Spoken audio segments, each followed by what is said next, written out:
Salut, on se retrouve dans une nouvelle vidéo et aujourd'hui je vais vous montrer comment je soigne mes boutons, je sais pas si on peut dire ça comme ça, et comment je les maquille aussi. Du coup c'est parti pour la vidéo.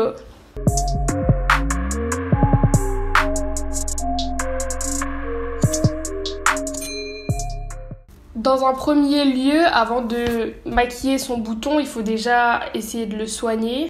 Pour ce qui est du côté soin, il y a plusieurs types de boutons. Vous avez des boutons qui sont juste rouges, certains qui font mal.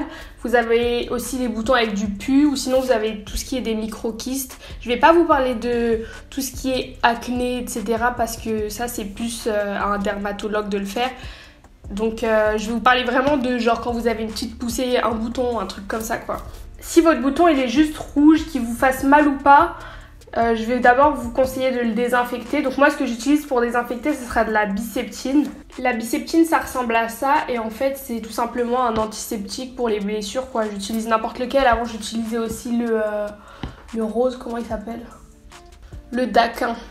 Donc ça vous le mettez tout simplement sur un coton ou sur un coton-tige comme vous voulez et vous nettoyez le bouton avec.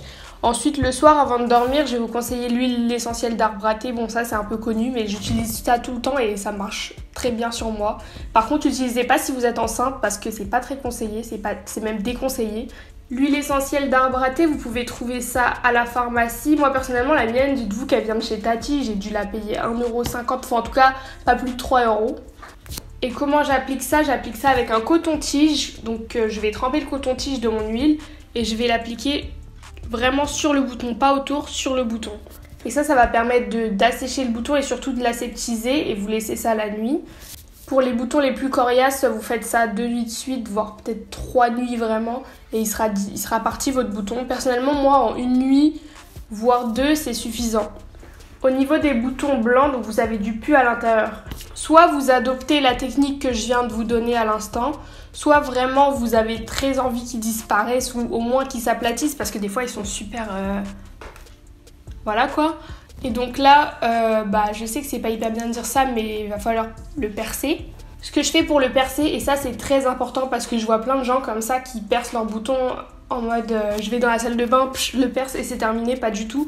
C'est pas comme ça qu'il faut faire. Pour percer un bouton, je vous dis de quoi j'ai besoin. J'ai besoin de 2 cotons que je vais imbiber de biseptine, de l'huile essentielle d'arbre à thé, encore une fois, et de 2 mouchoirs. Je vais vous montrer comment je fais avec mes sopalins. Je vais placer mon doigt comme ça à l'intérieur. Je vais mettre mon doigt comme ça et je rattrape comme ça. Pareil sur l'autre doigt. Là, vous percez. Et à chaque fois que vous arrêtez de percer parce que soit il y a trop de pus et il va falloir essuyer, toujours on essuie avec la biseptine. À la fin, vous prenez le deuxième coton avec lequel vous n'avez pas tout essuyé, vous nettoyez bien. Et un conseil que je vais vous donner, que je fais depuis peu, et franchement ça me change la vie quand j'ai un bouton. Avec ce dernier coton avec lequel vous avez désinfecté tout le reste, vous appuyez super fort, allez pas non plus vous écraser le crâne, mais vous appuyez sur votre bouton en faisant des mouvements circulaires. Et en gros, en faisant ça, j'ai remarqué que ça m'aplatit le bouton genre instantanément et après, pour le maquiller, c'est beaucoup plus facile et ça se camoufle beaucoup mieux.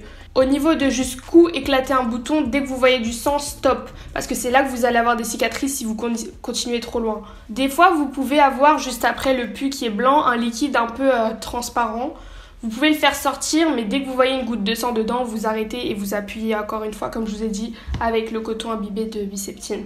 C'est important d'enrouler ses doigts dans du sopalin, déjà de 1 parce que quand vous allez éclater, il y aura du pus qui va se coller sur vos doigts et dans ces cas-là, vous allez vraiment faire un mélange de bactéries, c'est dégueulasse. En plus de ça, vous avez peut-être pas les mains propres, même si je vous conseille quand même de le faire à travers le sopalin, on sait jamais si vraiment vous êtes prudent.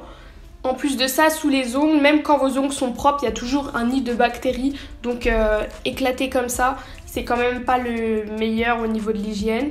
Si vraiment vous tenez à le faire avec les mains, vous vous lavez bien les mains et vous les désinfectez avant de commencer et après avoir terminé parce que c'est bien beau d'avoir désinfecté avant, mais si après vous êtes là, vous touchez votre visage et tout partout, vous mettez votre pus et votre bactérie parce qu'en fait quand il y a du pus c'est un peu comme si c'est infecté, vous mettez ça partout en fait. Et ce que je vous dis au niveau de la désinfection, c'est valable pour les boutons, pour les points noirs et aussi pour les poils incarnés. Ensuite, pour ce qui est du maquillage, donc là on va jouer un peu avec les couleurs. Un bouton, généralement c'est rouge, après ça dépend de votre couleur de peau, mais généralement c'est rouge. Quand on regarde le cercle chromatique, blablabla, le rouge c'est le contraire du vert. Et le vert et le rouge, du coup, si on les superpose, ils s'annulent. Donc je vais utiliser un correcteur vert. Très honnêtement, la marque, je sais même pas c'est quelle marque celle que j'ai. Puisqu'en fait, j'utilise rarement de correcteur vert, donc j'ai pas encore investi dedans. Mais du coup, j'utilise un correcteur vert. Ce que je fais, c'est que je vais l'appliquer avec un pinceau. C'est un tout petit pinceau de chez Make Up Forever. C'est le numéro 300. Et en gros, j'aime bien l'appliquer tout autour du bouton. Sans toucher le... Je sais pas si vous voyez l'endroit où vous avez percé et où c'est sorti. Donc j'applique tout autour. Et ensuite, j'estompe au doigt. Encore une fois, doigt désinfecté. J'estompe au doigt. Il faut savoir que quand vous maquillez un bouton, le moins de produits vous mettez, le mieux c'est. Parce que c'est facile de faire des croûtes si vous mettez 15 milliards de produits sur vos boutons. Donc on commence du coup par le correcteur vert. Et le mien là, il est un peu sous forme crème, mais je vous conseille plus liquide parce que du coup c'est plus fin et ça fait une couche plus fine dans votre processus. Après avoir estompé au doigt, faites bien attention que vous n'ayez pas estompé tout le vert et que ça soit limite transparent parce que du coup ça enlève un peu l'effet du vert. Moi, ce que je fais, c'est que je rajoute en fonction. Après ça, il va falloir couvrir le vert parce que sinon vous avez une tache verte sur le front, les gens ils vont dire bizarre. Je vous conseille pas du tout de vous corriger les boutons avec du correcteur, enfin de l'anti-cerne, tout ça, parce que la plupart du temps, à part si vous achetez un anti-cerne spécialement fait pour ça, mais la plupart du temps, un anti-cerne, on l'achète plus clair que sa teinte. Et si là, je me fais un rond plus clair, c'est un peu bizarre. Donc moi, je préfère utiliser le fond de teint, un fond de teint adapté à ma teinte. Ce que je fais, c'est que en fait, je maquille mon bouton de vert avant de faire tout mon teint, avant le début même de mon maquillage. Après, je recouvre de fond de teint. Ce qui fait que là, du coup, tout est effacé. Et à la fin, imaginons que mon bouton il soit dans une zone claire de mon visage, c'est-à-dire au milieu de mon front, sur mon menton. Là, je vais rajouter du correcteur pour que ça s'adapte à la forme de mon visage. C'est exactement pareil si mon bouton il est plus près de ma ligne des cheveux. Je vais d'abord le faire au fond de teint et ensuite le bronzer avec du bronzer pour pas que ça fasse une tache plus claire. Surtout, n'oubliez pas de poudrer parce que sinon ça va bouger au cours de la journée. Mais par contre, ne poudrez pas avec une poudre trop épaisse parce que, encore une fois, ça va faire une couche de plus, ça va faire de la croûte et ça, c'est pas beau. Si vous avez juste un tout petit bouton qui est pas trop rouge autour, ce que je vous conseille de faire, c'est tout simplement le transformer en grain de beauté. Vous prenez un crayon à sourcils ou un petit eyeliner marron. Pas noir parce que ça fait pas très naturel, mais vous dessinez juste un point et ça passe crème.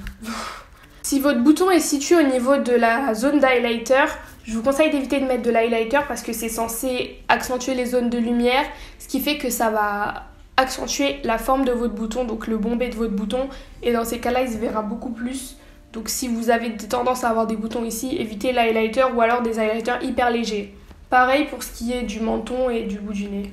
Ce que j'aime bien faire pour que ça fasse un soin entre guillemets en dessous de mon maquillage, c'est je mets ma goutte d'huile essentielle d'arbre à thé sur mon coton-tige, je la mets sur mon bouton et ensuite je commence tout ce qui est correcteur, etc. Par contre ça je le fais après la base parce que du coup je veux pas que l'huile s'éparpille, je veux juste qu'elle reste sur le bouton.